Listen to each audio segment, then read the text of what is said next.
Hello everyone. This video is all about NOAA and Meteor satellite reception. I found many guides online, but none of them were in detail. I have tried to make a guide to start your journey. Hope you enjoy it. I was always curious about satellite reception since I first learned word remote sensing, but had no idea. 2 years ago, I learned about software-defined radio or SDRs from a YouTube video. It was about tracking aircrafts that you can also do using SDRs with softwares called Dump 1090 and Virtual Radar. Since this video is all about satellite reception, let's talk about it.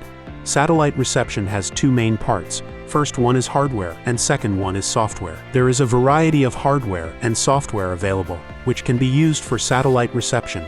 So let's talk about hardware first. For satellite reception, the hardware required is a SDR dongle like RTL SDR Blog V3 dongle, a low-noise amplifier, LNA, an antenna like a dipole or a quadripolar helicoidal antenna, QFH antenna. Apart from that, you need to buy RG58 coaxial cable with male SMA connectors.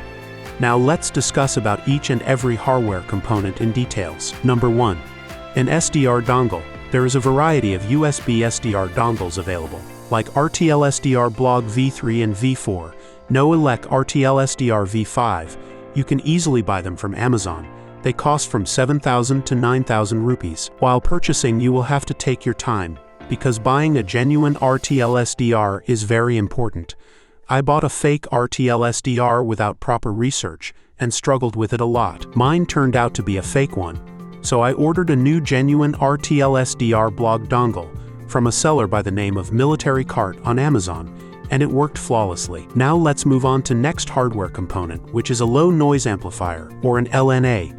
A low noise amplifier boosts up your weak signals without adding too much noise to it. A lot of enthusiasts do not recommend buying an LNA, but in my experience I found it very helpful, and I would recommend it very highly, because without it, I wasn't able to get any signal. Again, I would suggest you to buy RTL SDR Blog LNA from Amazon, because it is original and it works so well with NOAA and Meteor satellites. Now, third and most important hardware component is the antenna. I want to talk about antennas in some detail, because without it every effort you make will be fruitless. I would recommend that you make it yourself. It is very easy to construct. In India, you can buy copper pipes from any AC repair shop at dirt cheap prices. You can also order it online from Amazon. The copper pipe I used had a diameter of 6.35 millimeters. It was easy to cut using a handsaw. You can also get a pipe cutter, which will cost you around 350 rupees in India. Now straighten the pipe and cut two pieces, each measuring 52 centimeters. You will now need a RG58 cable with male SMA connectors. I prefer one with copper core and woven copper shield. Do not use screws or any other temporary methods to connect the outer copper shield and core to each dipole. Soldering is the best way to do it. Before soldering, prepare the copper pipes by removing oxide layers from the ends of each dipole by using sandpaper.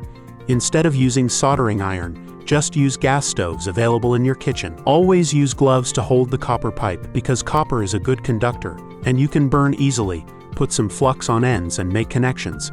In my case, it only worked when I used this method. Now take a wooden block and mark two lines at 120 degrees angle between them.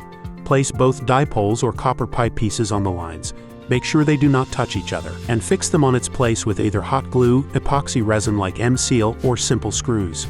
Fix a pipe to wooden block same way. A simple dipole antenna is ready for use. The second antenna, which I highly recommend, is a QFH antenna. A QFH, or quadripolar helicoidal antenna, is an omnidirectional antenna which does not require pointing towards satellites. This antenna can receive signals from any direction. You just fix it at a good location and forget. You can get both APT and LRPT signals from NOAA and Meteor satellites respectively. A QFH antenna has four main parts: a central pipe, a larger loop, a smaller loop, and a RF choke. I used a 3.2 centimeters diameter PVC pipe, 242.17 centimeters larger loop, 230.26 centimeters smaller loop, and 4 turn of RG58 coaxial cable around the pipe to form a RF choke. I used a copper pipe with 6.35 millimeters diameter to form both smaller and larger loops. Detailed dimensions are given in this image. All measurements are in centimeters. In this next image, you can see how connections are made. Again, I would suggest you to use soldering to make good connections. Let's move to next hardware components, which are cables and connectors. For beginners, I would suggest using RG58 coaxial cables with SMA connectors. Later, you can upgrade it with LMR400 cable. You will definitely need a Windows laptop, or if you are familiar with Raspberry Pi, I would recommend using a Raspberry Pi 5 with M.2 hat. It works flawlessly for me. I have been running it continuously for days now on solar. This concludes the hardware portion of this video. If you have any confusion or questions, you can ask me in comments. Now we will set up software on Windows laptop. I learned it the hard way. I first used SDR Sharp and WX to IMG with Orbitron software to get images from satellites. It was mind-numbing and tedious, but you get to understand the actual process. You will need to connect all the hardware first. The cable from antenna is connected to LNA's input side, and output side of LNA is connected to RTLSDR's SMA connector.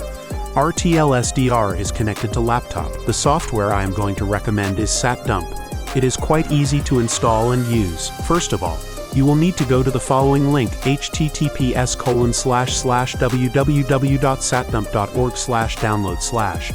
Then download the latest version or nightly versions. I would recommend the nightly versions because they are most updated versions. Now install it like any other Windows program, which is a very common standard process. Open the software from your desktop shortcut. You will see this window first. Go to Settings tab. Click on User Interface. Keep the settings like this. Next, click on General SatDump. Here I have placed some random location so you have the idea of how to do it. If you are in India, keep the code ML89JX in default QTH label. You can place your latitude, longitude, and altitude according to your location. Don't touch any other settings here. Click on Save and restart the software. I am assuming that you already know how to install RTLSDR driver using Zadig on your system. Now go to Recorder tab. Go to Device and select RTLSDR device. Set decimation to 1 and offset to 0. Frequency will be updated automatically when we set the tracking. Set sample rate to 2.4 MSPS, keep corrections to 0, LNA gain to 49 and check AGC and bias T. Then click on FFT and put these values. Now move down to tracking. This is most important part. There we select which satellites we want to receive signals from and want to process them live. In this menu, scroll down to Schedule and Config, click on it. Now, a tracking configuration window will open. Here, first search the satellites you want to receive and decode. Click on right arrow to move search satellite to selected pane. Now one by one, put these frequencies and settings there. After that, click on Update Passes and check Engage Auto Track. When a satellite pass will happen, it will automatically engage and download images from satellites and save them in Live Decoding folder. You can check the location of this folder in Settings. You will find all decoded images in it. This concludes the software part. Thank you for watching this video. If it helped you, please like the video and subscribe to my channel.